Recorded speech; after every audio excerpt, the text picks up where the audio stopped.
مامانم یکم کاراتون برای میگیره.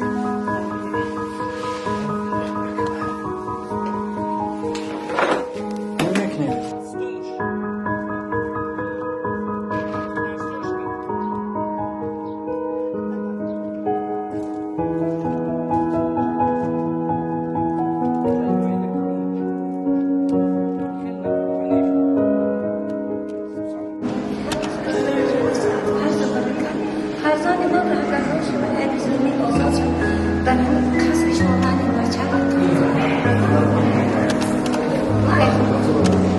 چی؟